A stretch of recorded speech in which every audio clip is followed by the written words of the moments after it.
atas introduksinya. Senang sekali bisa bertemu dengan teman-teman Jawa di Pekanbaru.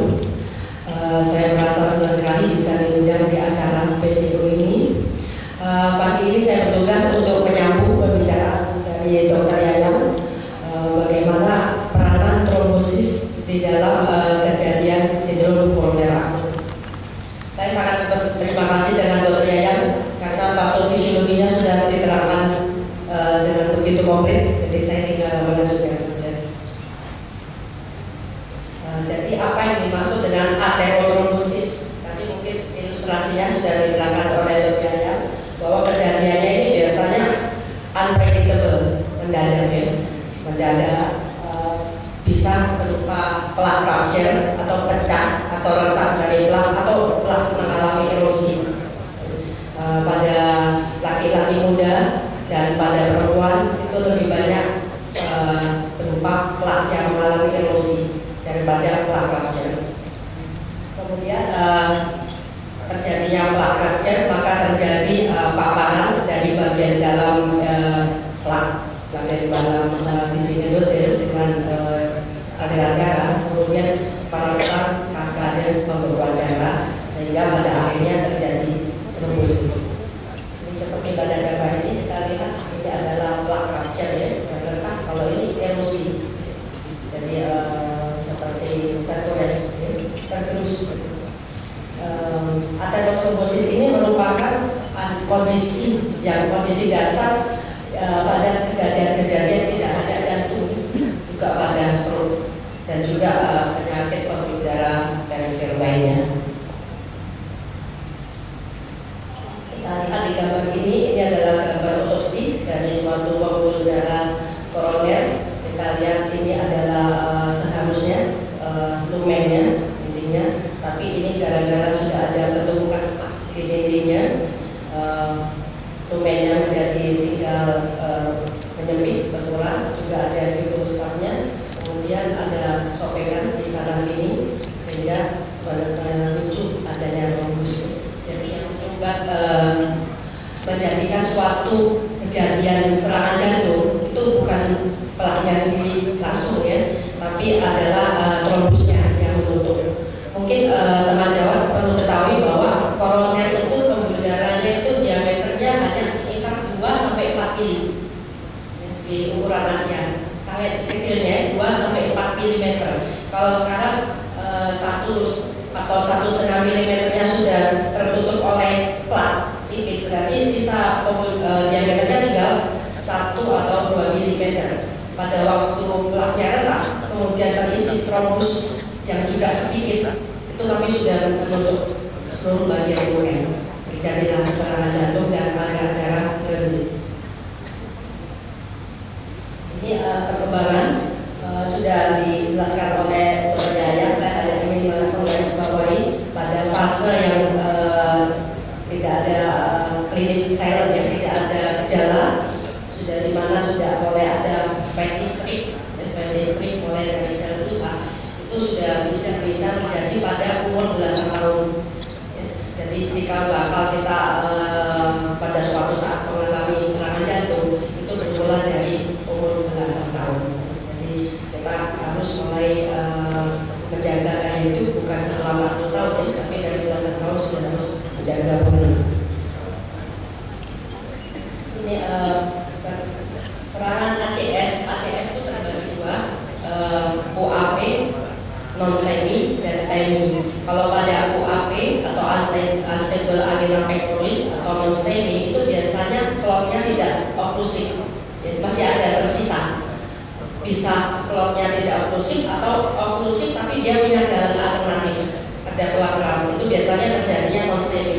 Prinsipnya alirannya tidak habis sama sekali, itu non-STEMI atau unstable angina pectoris. Tapi kalau alirannya benar-benar berhenti, tidak ada alternatif lain, maka yang terjadi adalah STEMI.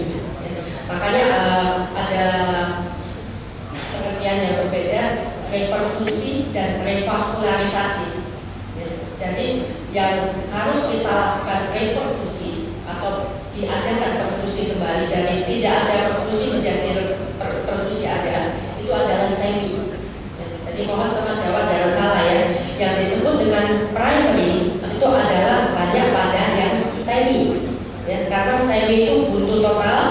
tidak ada perfusi, maka dilakukan reperfusi. Reperfusi ada dua cara, bisa dengan primary atau dengan trombolitik. Itu reperfusi, jadi mengadakan perfusi aliran kembali. Tapi kalau UAP atau non-STEMI, kita lakukan revaskularisasi. Jadi dilancarkan kembali, bentuk pembuluh darahnya dibetulkan kembali seperti awal. Biasanya tuntutan kita untuk yang buntu total, oklusi total itu biasanya gambarannya ST elevasi. Sedangkan yang buntunya tidak total seperti ini, masih ada lumen yang tersisa atau ada kolateral lain, maka terjadinya adalah ST depresi atau T inverted. Ini adalah baru 2 hari yang lalu. Ini kebetulan pasien saya umur 87 tahun. Tapi pasien ini baiknya tidak punya faktor risiko, hanya tua, 87 tahun dan rajin olahraga. Jadi sekarang dia tidak rajin olahraga karena polusi sekitar. Mengalami STEMI inferior seperti ini gambarnya. Ini total oklusi dan tidak ada kolateral, kita lihat kosong. Jadi yang RCA ini pembuluh darah koroner kanan bentuknya harus seperti huruf C, ini kosong. Jadi kemudian kita lakukan primary pada umur 87 tahun. Itu kontraindikasi untuk melakukan trombolitik karena risiko untuk stroke perdarahan sangat tinggi kalau sudah di atas 75 tahun. Jadi ini satu-satunya cara harus primary, tidak ada cara lain ya. Jadi kemudian dilakukan primary berhasil dengan baik, cepat, dan ejection-nya pasiennya sangat bagus, masih 71% dalam usia 87 tahun. Poin saya adalah ini adalah buntu, ini adalah seperti ini. Ini pembuluh darah, ini klotnya benar-benar ya, menutup sama sekali, maka itu terjadi STEMI. Harus kita segera reproduksi.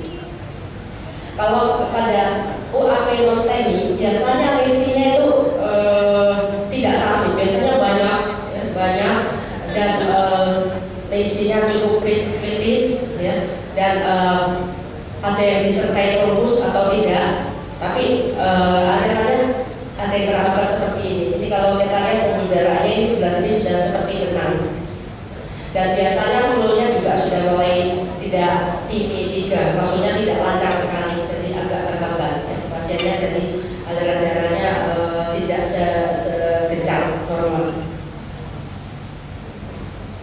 Penyebab dari unstable non-STEMI bisa bermacam-macam ternyata, tidak hanya masalah trombus ya. Kalau trombus itu tadi bentuknya bisa oklusif tapi disertai kolateral, jadi masih ada flow. Kemudian bisa subtotal pada plak yang memang ada, atau tromboemboli di distalnya ya. Jadi dia ada trombus di proximal, kemudian jalan buntu-buntu di ujungnya. Trombus berasal dari erosi plak. Kemudian juga ada emboli yang non plak associated ya, itu berasal dari yang lainnya. Terus kemudian ada yang karena spasmon. Karena spasmon ini teman-teman sejawat kalau ketemu pasien muda, usia muda, ST elevasi ya, faktor risikonya tidak terlalu jelas, kadang-kadang harus membedakan ini trombus atau non trombus ya. Kita harus tanyakan kebiasaan, ada kebiasaan penyalahgunaan obat atau tidak ya. Obat tertentu seperti kokain dan stimulan lainnya itu bisa membuat spasme. Kalau pada saat spasmenya ketat sekali itu terjadi STEMI, tapi obatnya lain dengan tromboemboli ya. Jadi obatnya bukan antiplatelet atau koagulan, tapi obatnya adalah hanya kalsium antagonis. Begitu dikasih kalsium antagonis langsung estelasi hilang. Selain itu adalah progresif ya, senosinya makin lama makin berat sehingga terjadi unstable aminorekonis ya. Bisa karena inflamasi, karena arteritis, penyakit inflamasi sistemik yang lain, atau secondary misalnya kemarin ada pasien saya, pasien ini dengan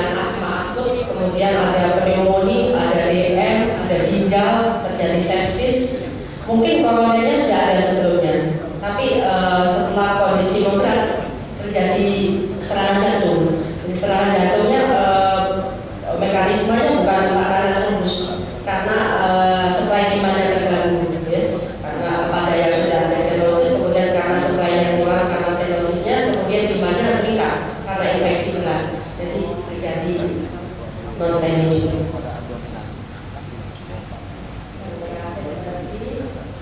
Adalah diseksi.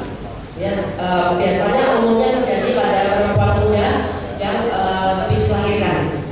Kadang-kadang bisa terjadi sobek pembuluh darah spontan. Ya, jadi kalau perempuan muda habis melahirkan terjadi STEMI atau non STEMI, waspadalah ya terhadap diseksi dari kelahiran.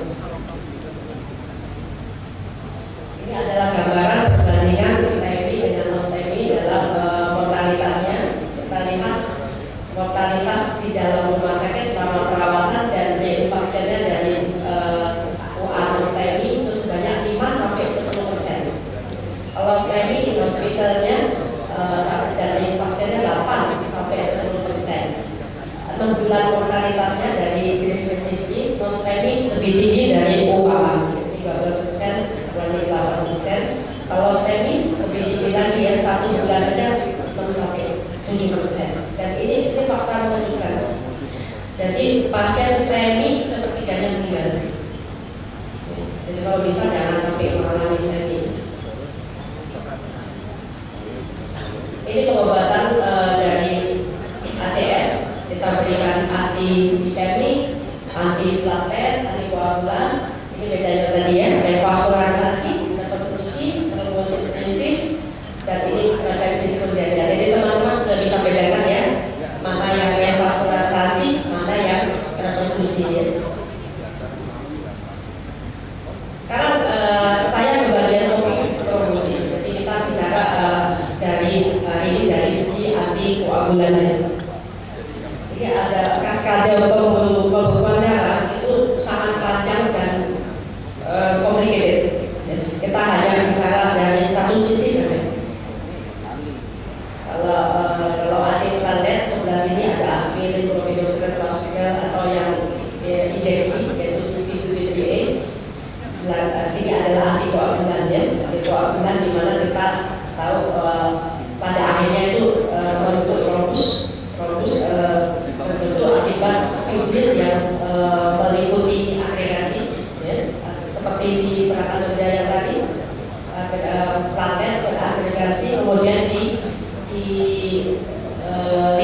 diliputi dicari-cari oleh fibril terbentuklah trombus. Jadi fibril ini berasal dari fibrinogen yang memicu adalah trombin. Trombin berasal dari protrombin. Faktor 10A ini memicu protrombin menjadi trombin. Ini AT3, antitrombin 3 ini merupakan faktor untuk faktor 10-nya A-nya ini menjadi aktif untuk bekerja. Kalau diikat oleh AT3-nya maka dia akan diinhibisi. Ini ada berbagai macam antikoagulan yang tersedia saat ini. Ada direct inhibitor dari 10A. Ini ada sampai saat ini di Indonesia hanya tersedia sediaan oralnya, itu yang golongan sabarnya. Kemudian kalau yang injeksinya ada Fondaparinux, ini termasuk inhibisi 10A yang selektif. Ya. Sedangkan kalau heparin atau low molecular weight heparin itu tidak selektif. Jadi selain menghambat 10A juga 2A.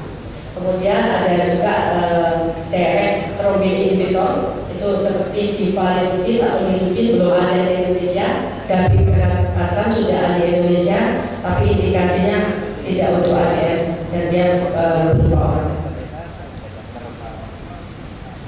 Ini saya ingin menekankan slide ini sangat penting sekali karena kita dalam menilai atau memilih suatu antiplatelet atau antikoagulan, kita harus memikirkan dua hal, ya, untung dan ruginya. Jadi kita memikirkan sejauh mana efektivitasnya, tetapi juga kita harus pertimbangkan sejauh mana safety-nya, karena obat-obat anti trombotik itu mempunyai dua mata pisau, ya. Dia membuat trombosisnya hilang, tapi dia juga buat bleeding. Jadi kita harus balance, karena sekarang semua penelitian composite outcome-nya selalu ada komponen bleeding. Ya, jadi efektivitas tidak boleh berdiri sendiri, harus disertai bleedingnya bagaimana. Ya, kalau suatu obat efektifnya tinggi, efektivitasnya tinggi, tapi bleedingnya tinggi, maka tidak akan dipakai. Kenapa bleeding itu begitu penting? Karena bleeding itu sangat mempengaruhi mortalitas. Bahkan sebelum pasien keluar dari rumah sakit itu sudah sangat berpengaruh. Ini adalah merah dari pasien dengan bleeding, di pasien tanpa bleeding. Kita bisa lihat beda sekali mortalitasnya pasien bleeding dengan non bleeding. Jadi pasien biarpun sudah reperfusi terjadi, revaskularisasi terjadi, tapi kalau bleeding mortalitasnya langsung melonjak. Jadi kita hari ini bicara mengenai Corticosteroid. Ini merupakan faktor inhibitor faktor 10 yang selektif dan sintetis, tidak berasal dari binatang. Dia mempunyai efek kerja yang cepat dan bioavailability-nya 100%.